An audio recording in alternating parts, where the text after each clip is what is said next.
가을비가 창문을 두드리던 그날 밤, 수지는 텅 빈 원룸에 홀로 앉아 있었습니다.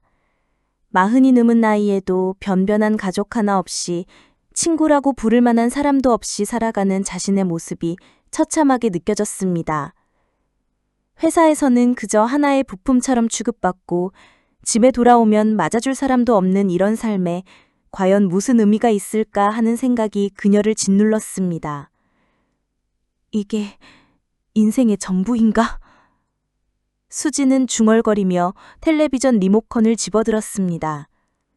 채널을 이리저리 돌리다가 한 방송에서 멈췄습니다. 화면에는 따뜻한 미소를 지닌 중년의 목사님이 나와 있었습니다. 안녕하십니까? 손동원 박사입니다. 오늘은 고독한 삶을 살아가시는 분들께 하나님의 사랑에 대해 말씀드리고 싶습니다. 수지는 무의식 중에 소리를 높였습니다. 손동원 박사님의 목소리에는 묘한 따뜻함이 있었습니다. 여러분, 혹시 지금 홀로 계신가요?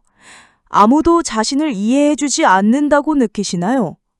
그러나 성경은 내가 너를 버리지 아니하고 너를 떠나지 아니하리라고 말씀하십니다. 하나님께서는 우리를 결코 혼자 두지 않으신다는 말씀입니다. 수진의 마음 한구석이 이상하게 따뜻해졌습니다. 오랫동안 잊고 살았던 감정이었습니다. 몇 주 후 수진은 용기를 내어 손동원 박사님이 목회하시는 힐링 커뮤니티 교회를 찾아갔습니다. 예배가 끝난 후 그녀는 손동원 박사님께 다가가 자신의 고민을 털어놓았습니다. 목사님, 저는 정말 외로운 사람입니다. 누구와도 깊은 관계를 맺지 못하고 삶의 목적도 잃어버린 것 같습니다. 손동원 박사님은 수진의 눈을 바라보며 따뜻하게 말씀하셨습니다. 수진님, 고독이라는 것이 단순히 혼자 있는 상태만을 의미하는 것은 아닙니다. 때로는 많은 사람들 속에서도 더 깊은 고독을 느낄 수 있습니다. 하지만 성경은 이런 우리에게 참된 위로를 주십니다. 예수님께서 수고하고 무거운 짐진 자들아 다 내게로 오라. 내가 너희를 쉬게 하리라고 말씀하셨습니다. 하지만 목사님, 저는 하나님을 믿는다고 해서 갑자기 외로움이 사라질까요? 손동원 박사님은 잠시 생각에 잠기신 후 말씀하셨습니다. 수진님, 저도 젊은 시절 깊은 고독감에 시달린 적이 있습니다. 사람들은 저를 성공한 목사라고 하지만 사실 저 역시 때로는 깊은 외로움을 느꼈습니다. 그런데 하나님을 만나면서 깨달은 것이 있습니다. 고독이라는 것이 반드시 부정적인 것만은 아니라는 사실입니다. 어떤 의미인가요? 성경을 보면 하나님의 사람들은 종종 광야에서 고독한 시간을 통해 하나님을 더 깊이 만났습니다. 모세도 엘리야도 그리고 예수님께서도 혼자만의 시간을 통해 아버지 하나님과 교제하셨습니다. 고독은 때로 하나님과 만나는 거룩한 시간이 될 수 있습니다. 수지는 손동원 박사님의 말씀에 마음이 움직였습니다. 하지만 목사님, 저는 아직 하나님이 누구신지도 잘 모르겠습니다. 어떻게 하면 하나님을 만날 수 있을까요? 수지님, 하나님은 이미 우리를 찾아오셨습니다. 성경은 하나님이 세상을 이처럼 사랑하사 독생자를 주셨으니 이는 그를 믿는 자마다 멸망하지 않고 영생을 얻게 하려 하심이라고 말씀하십니다. 예수님이 바로 우리를 찾아오신 하나님이십니다. 손동원 박사님은 계속해서 설명하셨습니다.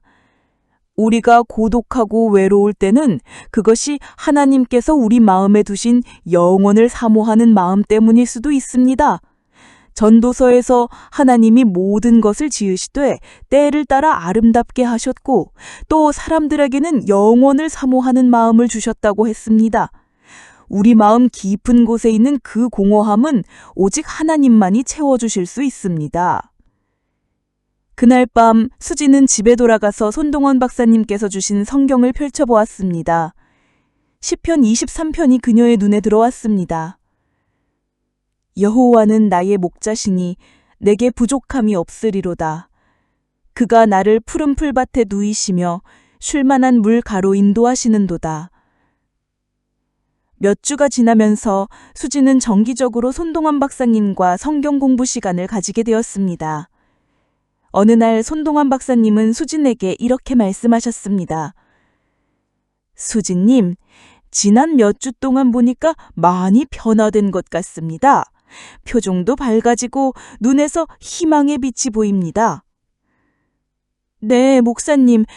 정말 신기합니다. 제 상황은 크게 변하지 않았는데 마음이 이렇게 평안해질 줄 몰랐습니다. 하나님을 알아가면서 제 혼자가 아니라는 것을 깨달았습니다. 손동원 박사님은 미소를 지으며 말씀하셨습니다.